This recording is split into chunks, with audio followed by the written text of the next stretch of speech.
Hey, in today's lesson, we are looking at ways to improve your professional communication skills in English. Let's go.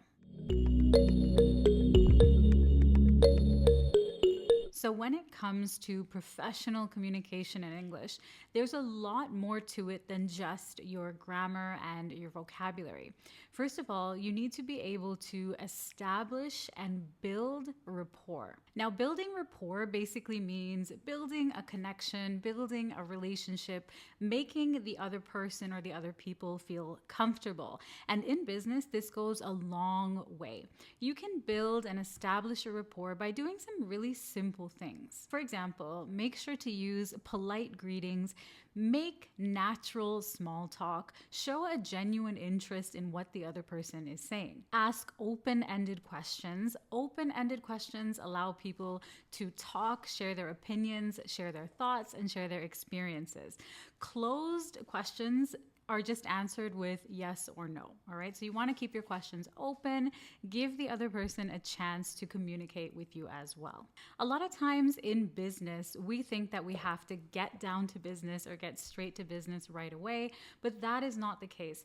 Building this relationship, building this rapport at the beginning will go a long way in terms of business that you are able to do and connections you're able to make further down the line. So it is important to build rapport and make people feel comfortable before you jump into more serious matters. Next, learn to listen actively.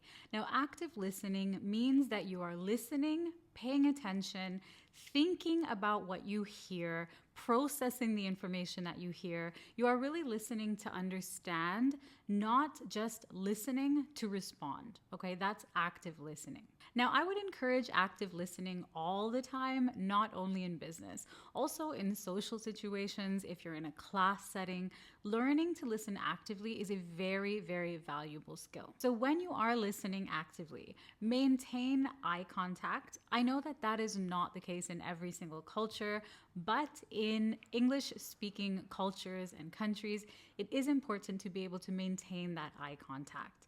As well, you can nod to show understanding. You don't need to nod constantly. Just keep it appropriate. Don't go crazy. Don't overdo it. But show the other person that you understand them, that you are listening actively. You can also demonstrate or show your active listening by paraphrasing or summarizing what the other person has said to you. So you can kind of confirm that you've understood before adding your response. So you can say, so basically your concern is 1, 2, 3. And what I think we can do is this, okay? So you want to confirm that you've understood their concern before adding your input. Next, you want to be clear and concise. So if you have a meeting, a conversation, a phone call coming up, be sure that you organize your thoughts and plan your points ahead of time so that you can explain them in a clear and simple way. Don't overcomplicate things. A lot of times people think that in business, complex or complicated is better, and that is not the case.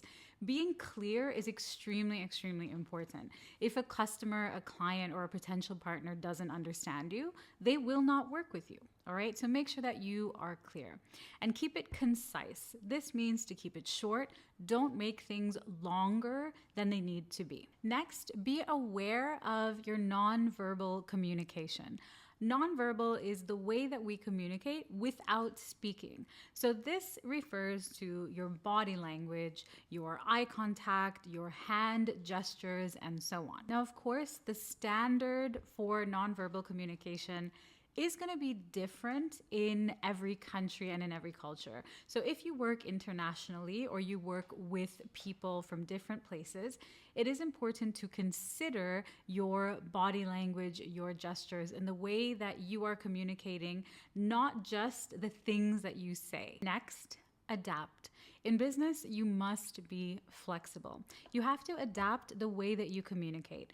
You're going to deal with people who have different personalities, different cultures, different backgrounds, different ideas, different experiences. So it's up to you to make sure that you are able to adapt and adjust your tone, your pace, your vocabulary, and the way that you are explaining things based on the situation and based on your audience. Next, learn to resolve conflict.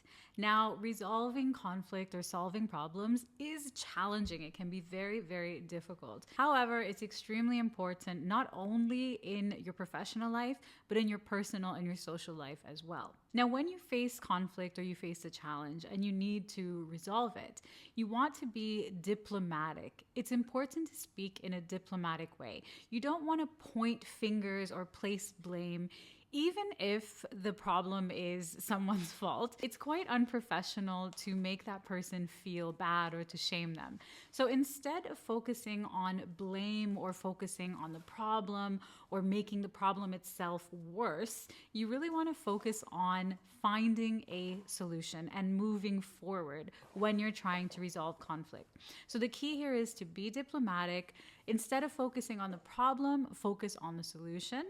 Work together to find a mutual solution and be diplomatic in the way that you speak. Next, give and receive feedback and clarification. It's important to be able to ask for feedback from your colleagues, from your customers, from your clients to make sure that you are on the same page. And when you don't understand something or you're not sure, don't be afraid to ask for clarification. It is very important to make sure that you are clear before moving forward with a project, with a customer, with a client. Sometimes people are afraid or nervous about asking for clarification. They feel like it makes them look unprofessional or inexperienced or like they don't know anything, but that's not the case. It's much better to ask these questions at the beginning to make sure that whatever you're working on goes smoothly and there's a mutual understanding.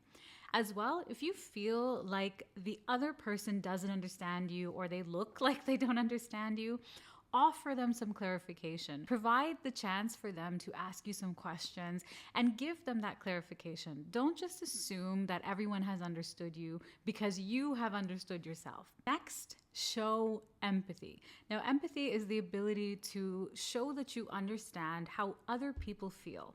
And you might think that empathy is not important in business, but it is important, especially when you're dealing with customers and clients. But not only with customers and clients, with your colleagues as well. Showing that you understand other people's feelings and other people's perspectives can really go a long way. So using phrases like, that must have been challenging for you, or I understand why you feel that way, can help you to handle situations in which people might be a little bit emotional. And follow up when you need to.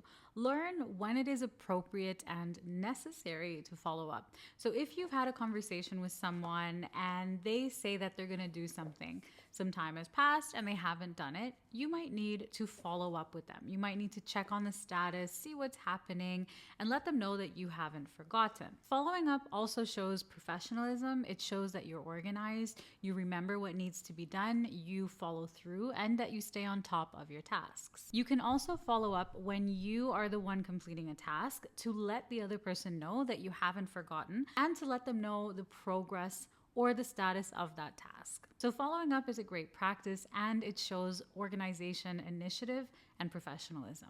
Now in today's lesson, we covered just a few of the things that you can do to improve your professional communication skills in English. And if this is something you're working on, be sure to check out my Essential English for Business course.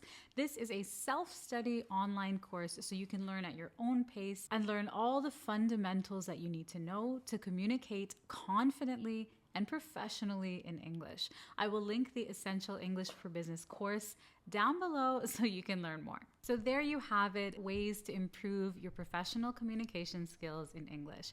If you enjoyed the lesson, please do give it a thumbs up, leave a comment to let me know, and subscribe as it helps the channel to grow and to reach more English learners all around the world. Thank you for watching, learning, and spending time with me today. I'll see you soon in another one.